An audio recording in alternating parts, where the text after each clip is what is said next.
Sebuah speedboat milik Basarnas Ternate meledak di perairan Gita, Kota Tidore, Kepulauan Maluku Utara. Peristiwa ini terjadi saat kapal Rigid Inflatable Boat milik Basarnas mencari dua nelayan yang kapalnya mengalami mati mesin di perairan Gita. Tiba-tiba kapal yang membawa 11 penumpang ini meledak. 3 orang meninggal, 2 diantaranya anggota Basarnas dan 1 anggota Polair Polda Maluku Utara. Sementara seorang jurnalis televisi hilang. 7 orang selamat merupakan kasih dan anggota Basarnas, serta 2 orang anggota Ditpolairut Polda Maluku Utara.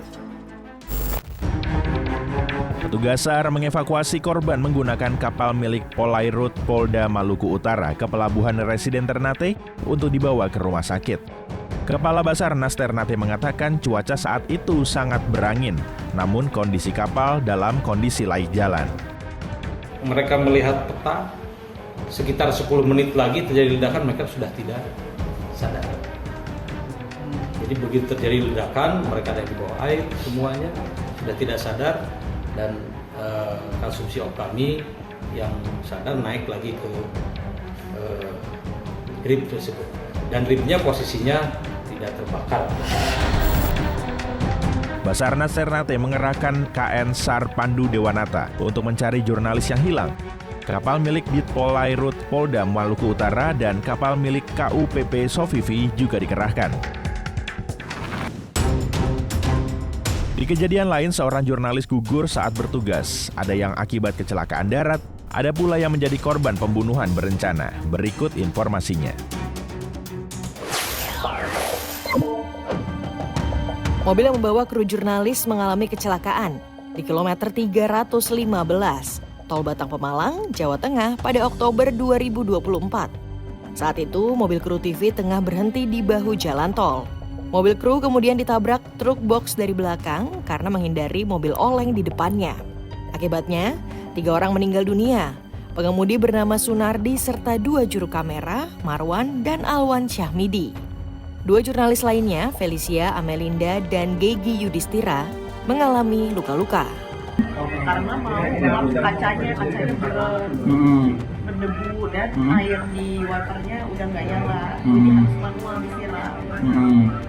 Terus pas berhenti supirnya lagi nyiram-nyiramin, udah kejadian gitu. Pakai truk berarti? Iya. Aku juga awalnya nggak tahu kalau itu truk, aku baru tahu pas aku keluar. Oh, Mbak di dalam posisinya? Aku di dalam, di depan. Di depan ya? Samping supir. Para korban adalah kru tim program investigasi yang akan melakukan liputan di Gresik, Jawa Timur. Pesawat berjenis Sukhoi Superjet 100 mengalami kecelakaan dan jatuh di Gunung Salak, Kabupaten Bogor, Jawa Barat pada Mei 2012. Semua penumpang dan awak pesawat yang berjumlah 45 orang tewas. Di antara korban kecelakaan terdapat 5 wartawan yang sedang menjalankan tugas jurnalistik. Dodi Aviantara dan Didi Nur Yusuf, wartawan cetak, Aditya Sukardi dan Ismiati, jurnalis televisi, serta Femi Adi, wartawan dari media luar negeri.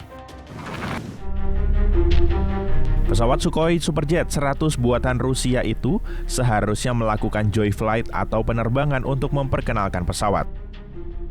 Dari hasil investigasi KNKT, kecelakaan disebabkan kelalaian pilot saat mengemudikan pesawat.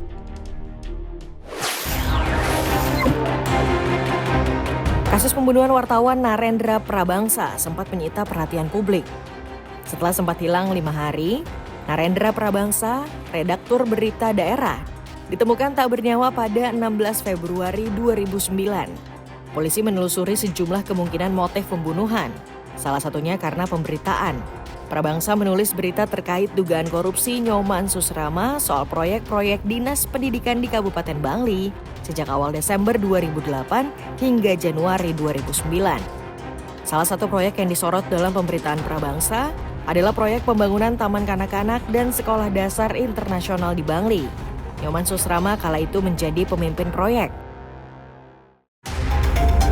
Polisi akhirnya menetapkan Nyoman Susrama sebagai dalang pembunuhan berencana Prabangsa. Pada 15 Februari 2010, Pengadilan Negeri Denpasar memvonis Susrama hukuman penjara seumur hidup. Pada tahun 2018, Susrama mendapatkan remisi, namun remisi yang diberikan diprotes. Kita mendesak Presiden Joko Widodo untuk segera mencabut atau meremisi pemberian remisi terhadap pembunuh prabangsa. Karena kita tahu bahwa pembunuh prabangsa adalah aktor intelektual dari pembunuh prabangsa tersebut. Dengan pencabutan remisi, Susrama tetap menjalani hukuman seumur hidup.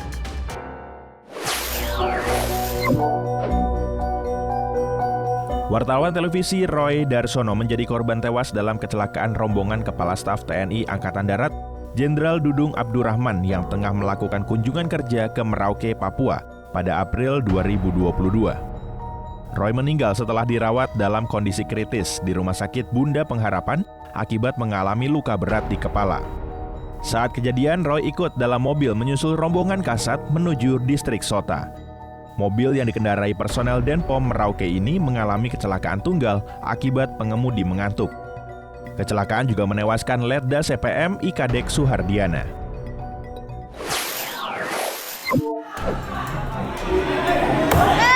Jangan kemana-mana, Pop News akan kembali dengan informasi menarik lainnya. Tetaplah di Kompas TV.